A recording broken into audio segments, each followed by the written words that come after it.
All right, hey guys, welcome to the November 2024 Top 10 Movie Location Shots from the Historic Film Locations Group.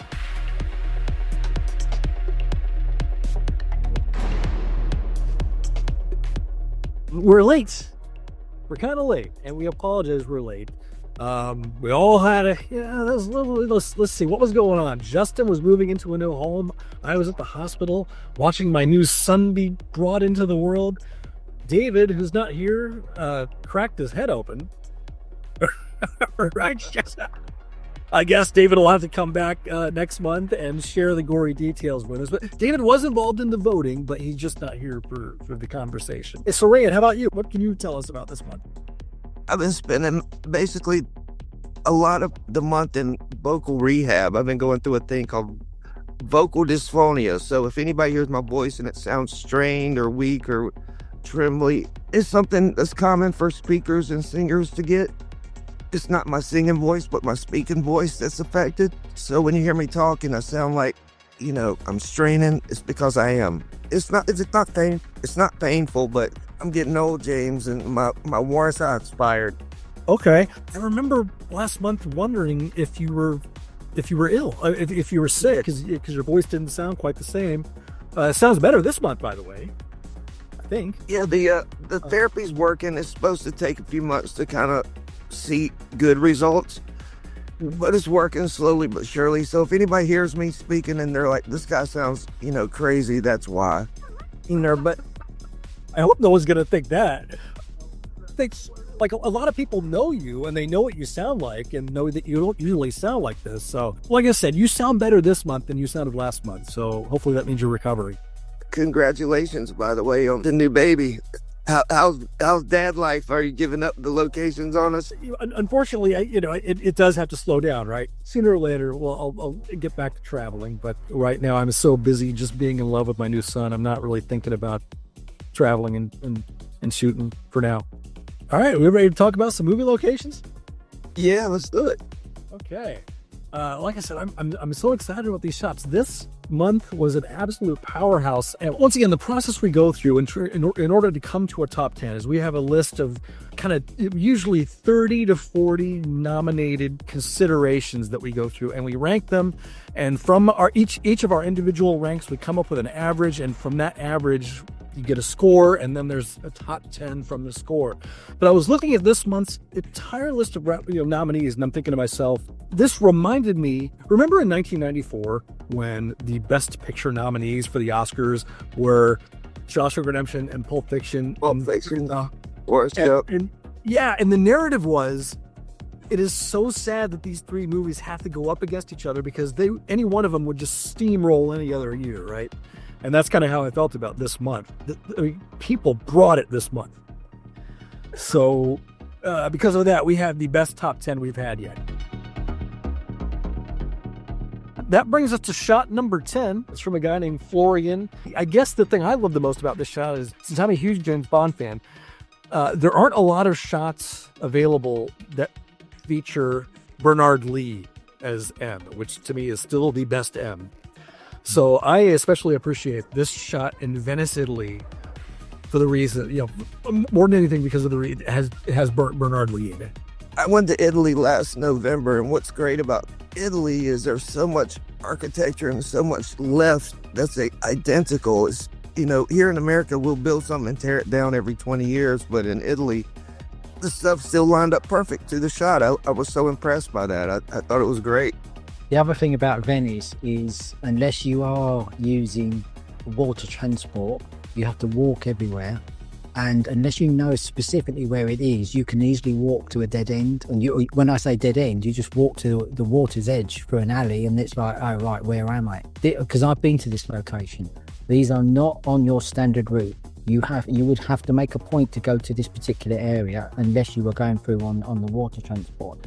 Yeah, it's good that you actually know that, because we always say a shot is more rewarding and is more impressive if it's a challenge. It's not one of those situations where somebody goes, hey, I was on vacation, and look, you could tell they're taking a vacation photo and trying to line it up. This guy purposely went there for the Moonraker shot, lined it up perfect, nailed it. Number 9, a gentleman named Daniel O'Neill went to the Alabama Hills and did this shot from Have Gun Will Travel. You got to give extra points for the wardrobe. I don't know if that's Daniel posing in the shot or if Daniel's the photographer, but he looks pretty dang close.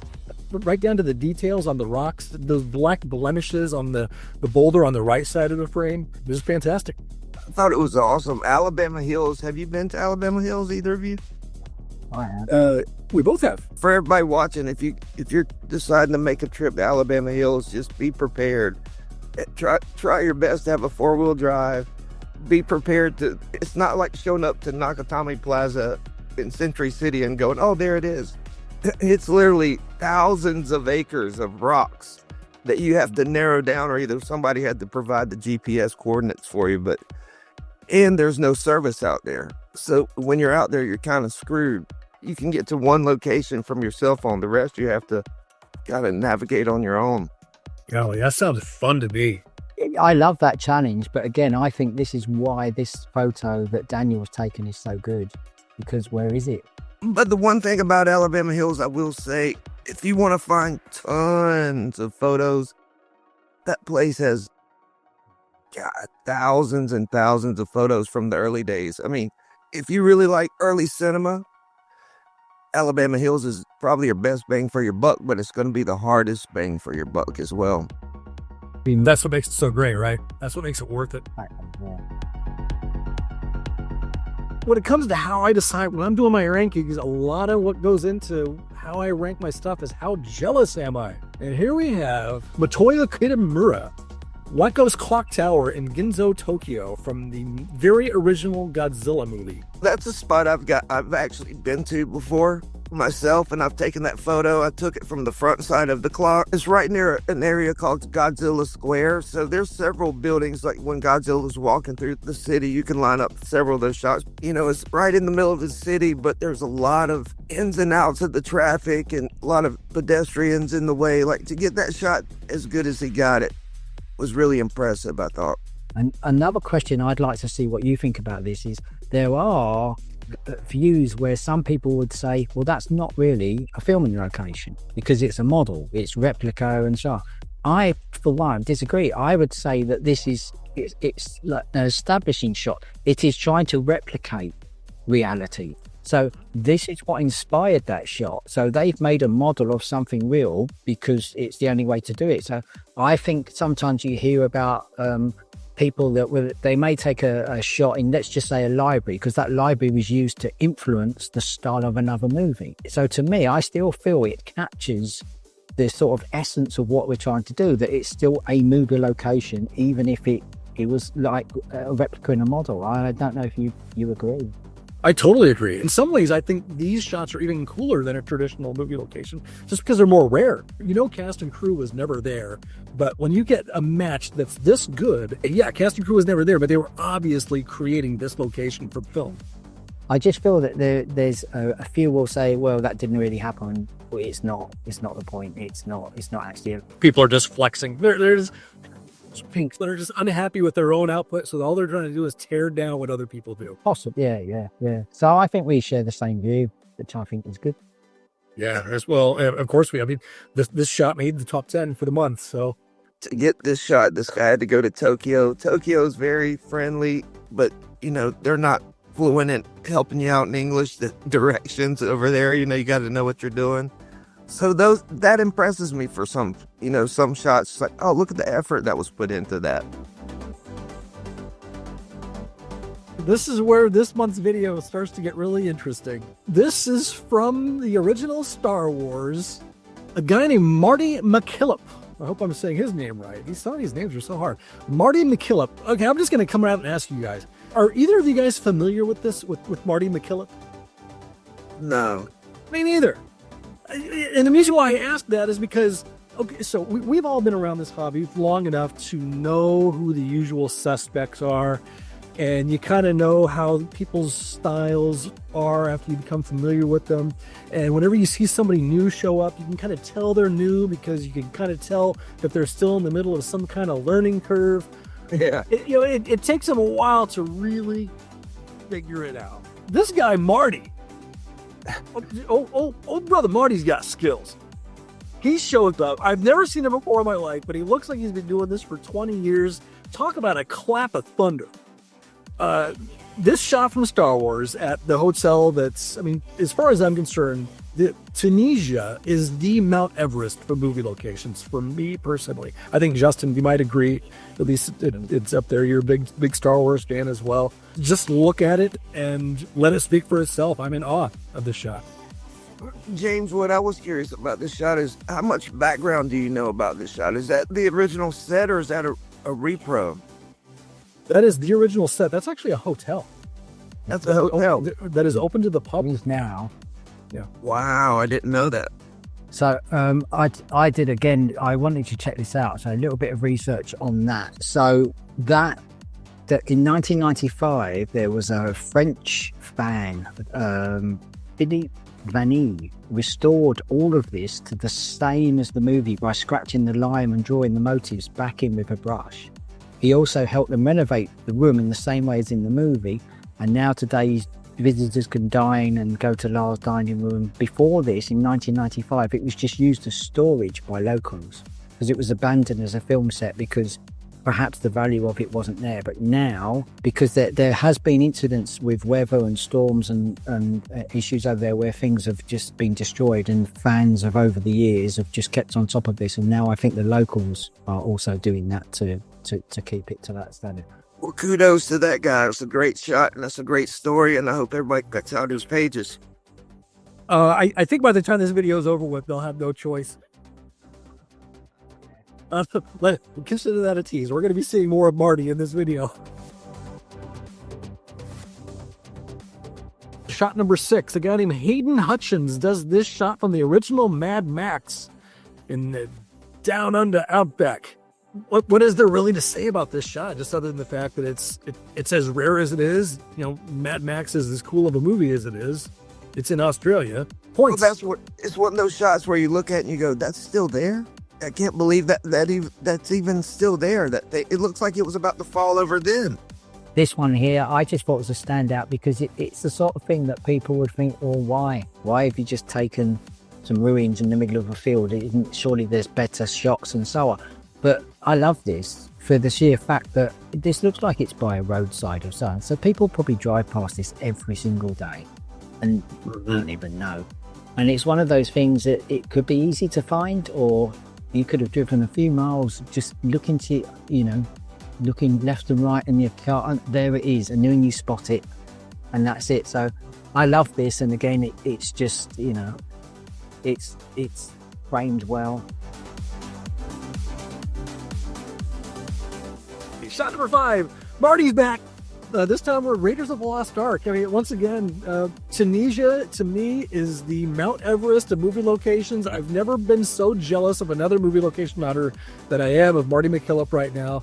My number 1 favorite movie of all time is Raiders of the Lost Ark, and of course, Star Wars is right behind it, and they're both right there. Marty did both of them, and he did them amazingly. Love this shot. One thing I want to say about Marty too here, I haven't really mentioned this as far as approach to the hobby as a whole since we've been doing these videos, but I'm kind of like the David Lynch. Remember David Lynch did that interview where he was just tisking people for watching movies on their phone? You'll think you have experienced it, but you'll be cheated. It's such a sadness that you think you've seen a film on your fucking telephone. Get real. That's kind of how I feel about people taking location shots with their phones. Like, the quality is so bad. I'm like, stop. Get off your fucking phone, as David Lynch would say. And I can tell just by looking at this that Marty's using a real camera. It's so much crisper, it's so much clearer. You guys, if you want to step up your game, get a real camera and get comfortable with using it and really try to perfect your shots through it, because the results look so much better. The image quality of what Marty is doing here is impeccable. So on top of going to Tunisia and doing shots from these amazing movies, he's really bringing the quality to the image, which I admire. So Marty's my hero this month. I thought the way to set up the photo, the fact he got it without a ton of people in it, I mean, everything just lined up great. The location is great, but the movie for me is one of those where You grew up with it. You just think it's all fantasy and nothing exists. It's not real. And then you could actually be there Yeah. and stand there and do the same thing and so on. I also know in conversations with Marty, and this is another thing that I think we've come across that you see a lot as well, where people are saying, oh no, that's not real, you're faking it. Ah, that's Photoshop. Ah, that shadow doesn't match. Ah, then the last thing you want is you almost want everybody to share that moment with you to say, which on the whole, let's be honest, 99% of the people do. You want them to say, that is awesome, dude, which is what a lot of people do. But then someone will come along and just say, no, I've been using Photoshop for at least 2 years and that's not real. You're not there. Things like that. And I can see that it would be like, it's so disheartening. It's like, why do I have to prove to you that I would there? And I suppose we're in this generation of AI now. That's the thing is, Now you can't, nobody can, you don't know what is real or not. But then again, honestly, movies have been tricking us for years. somebody just commented on one of my shots saying that it was so perfect that it had to be fake. And I'm thinking, hey, listen, I'm not going to waste any time trying to prove to you that it's not, but I guess that's the world we live in now, is nothing's real anymore. I've experienced this with you, James. So I know what you do, how you do it and so on, and how you want to get the shot. What I saw was what I imagined. And I don't know if you saw it, it's the same thing. But there is a little bit of, and my wife will say this as well, there's a bit of a beeline. So sometimes when I know I'm close, I realise that my pace increases. So I want to get to there, and I look round and my wife's just walking at the same pace, and then I have to stop and wait for 2 minutes for us to catch up, because I've just got that almost like, oh, there it is, and I just want to go. When we were in London together, I felt so bad that your wife was dragging behind it. I felt like I was being so selfish and so insensitive. This hobby gives us a different sort of holiday. We've always said this, they go to these locations because they look amazing on film. And even if you didn't like the hobby, you're standing in places and the natural beauty just is awe-inspiring. You could just stand and look at it and it's just like, wow. That was my favorite thing about doing Furka Pass from Goldfinger and having my wife with me for that. Is like, she couldn't care less about James Bond, but it didn't matter because the mountains of Switzerland are so beautiful. And that drive. Hey, look who's here! Hey, you guys want to meet the world's newest movie location hunter? Is this the world premiere? Oh, you're gonna say hair of all mine. Oh, hey guys, let's say, Oh, how does Sullivan? Hey, Sullivan. So, this is Sully. Oh, hey, buddy. Now we need to find baby movies with a baby prop, like The Hangover. You could redo The Hangover. All right, shot number 4. One of the usual suspects. I think we're all friends with this guy. One of my fears of doing these videos is if we do vote for somebody we actually know, I don't, avoiding the appearance of favoritism. But I guess until we actually start giving prizes, it doesn't really matter. It's just a bragging rights kind of thing. But Ryan Albanese has been around for a long time. He does great vlogs. He does great photos. And this one from The Sixth Sense, I guess we all love it just because he used a drone. I mean, we always say so much more comes out of the shots that are a challenge, or shots that some kind of resource had to be exercised to figure out a solution to how to get the shot, rather than, like I said, hey, this is me in front of a house. Ryan took a drone, he set it up, and he got this beautiful shot from Sixth Sense. Love it. Work number 4. What is there to say about that guy? I mean, Ryan's one of my good friends, and he's one of the best. I mean, there's a category of people that I just say you're the best, like James, Justin, you guys would be, in that category. Ryan's in that category. Ryan is so great at what he does, and he's got a unique perspective. He doesn't want to get he gets all the hero shots that we all get, but he'll go in between the nooks and crannies, like this Sixth Sense shot, and really just show us a perspective we don't see every day. Just to sing his praises again, this still shot aside, if anybody's interested in watching his videos that he makes of the locations, they are epic, really well edited. He gives you precise location details for everywhere he's gone. I think that's one of the things that I like about him is there are some location hunters where it's almost like I've been there and it's exclusive and I can't tell you where it is because I'm effectively basically wanting to keep it to myself. Ryan is like that. If you said to Ryan, where's this location? He's like, bang, here, go and do this, and so on. So, And just to give Ryan a little love, if anybody wants to see him on YouTube and Instagram, is Going to the Movies. Right, Justin? yeah. Shot number 3. Here we go again. Marty's back. So, Ryan, you were saying in the last shot, you have kind of this tier of people. You know, that guy's the best. This person's the best. This is the Mount Rushmore of movie location hunters. Marty's new, right? As far as we know, Marty's kind of new, but he's got to be up there. He's crushing it. I mean, this shot is pretty unbelievable. Was this Death Valley? No, this is still Tunisia. All Tunisia, yeah. And I mean, that to me, earlier, Justin, you were making the comparison between Tunisia and Death Valley, and Death Valley is great. I am so proud of everything that I've done in Death Valley. I love that place so much, but it's not the same as this. And the biggest reason why is because Mark Hamill, Sir Alec Guinness, they never went to Death Valley. You know, Death Valley is just droids and Jawas, whereas here you got Mark Hamill, you got Luke Skywalker, you got Obi-Wan Kenobi, and just this beautiful shot out in nature, just kind of the same way. So, man. I mean, Tunisia feels like real Star Wars, the home of Star Wars. Yeah. There's so much more detail available. Do they still have the huts from like episode 1 out there and everything else? You mean the one that looks like an igloo? Yeah. Yeah. Is that also? As a matter of fact, Marty got that shot too. Hey, listen, Marty could have, like all 10 of these shots this month could have been Marty shots.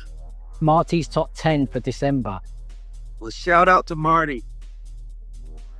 First delivered for us. He's coming. Yeah. Please keep at it, Marty. These are great. The other repeat appearance for this month, Florian, once again, does another Moonraker shot. I don't know about you guys. I have the level of, I love the shots that go macro and you just get the camera right in there. It's not a shot of a building. You're seeing specific like rocks or cracks in concrete, or in this case, the bars on the fencing here over the canal. Love the shot so much. It's kind of a key scene from Moonraker where you have that gondola that converts into a speedboat. Yeah. Big fan of this one. No, I thought it was pretty perfect. And it was an angle and it was a shot I don't think I've seen this shot before. I don't think I've seen anybody really go after this one. I think it's one of those that if it was the three of us, I would imagine we would do every scene. That's what I could imagine would happen. We'd all work together. We'd all find exactly every single scene and take every single shot that we could. But you've only got a certain amount of time. You go for what are the winners you know are going to work and stuff like that. But and the reason I say this is I've been there, but I would never have ever thought to take the shot like this. Well, the other thing that's really great about James Bond movies and the James Bond franchise when it comes to location hunting is part of the original allure of James Bond movies in the first place was the travel log aspect of James Bond movies. Long before, now we have the internet and the world seems smaller now that we have the internet. But back before the internet, a lot of people's very first glimpses of all these other locations and cities around the world came through James Bond movies. When they saw a certain location for the very first time was because of James Bond movies at the time. So for a location hunter now, it gives you. Let's face it. If you're doing James Bond something, you're never going to go to a boring place for a James Bond. You're not going to Iowa to do James Bond.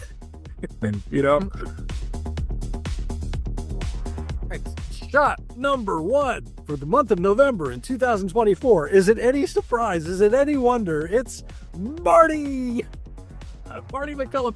I don't know if this is going to be too deep of a cut of a reference for you guys, but the rest of us in this hobby, we're all Derek Zoolander, and Marty is Hansel. He's so hot right now. This shot is just out of this world. If this was my shot, this might be my favorite shot I'd ever got. Yeah. Wow. Not just the location, but the level of quality that he brought to it. This is so good. I would say this picture is flawless. it's as good as it gets. Especially with this, because I think also he's got lucky with time of day, because there's the shadow cast and everything like that.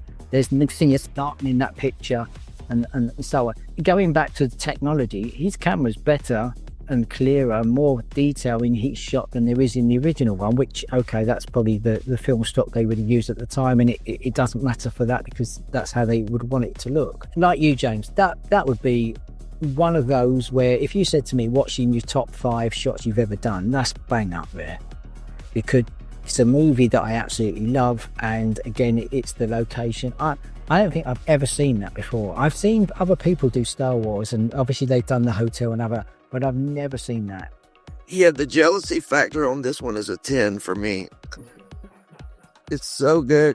I mean, it's one of those shots you're like, those shots you take, you're just like, I can't wait to show everybody, because everybody's going to be knocked out by this. There's no way there's no way that he didn't take that shot going, yeah, I got one.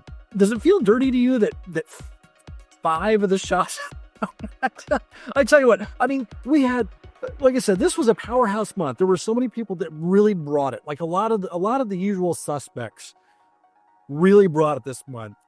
Jesse Hush, Steve Dahlman, Mary Arnold, Bruce Murdoch. Hey, we see you guys. And if it wasn't for the fact that somebody went to freaking Tunisia, these amazing shots from the Star Wars, you guys, all of you might have, probably would have been featured in this month's video. Yeah, and again, it's subjective, but it's such a calling for me, Star Wars and Indiana Jones, because it's what influenced me, you grew up with and you love. So then you get that, you see that connection, and they're so well taken. It was just really hard not to just go 1, 2, 3, 4, 5. We're pushing rest in it, and the shots have to be judged on their own merits, right? It's easy to go through and be like, use screen captures and go line up the same shot, the hero shots that everybody does. But this guy seems to, challenge himself and trying to step it up. So kudos to him.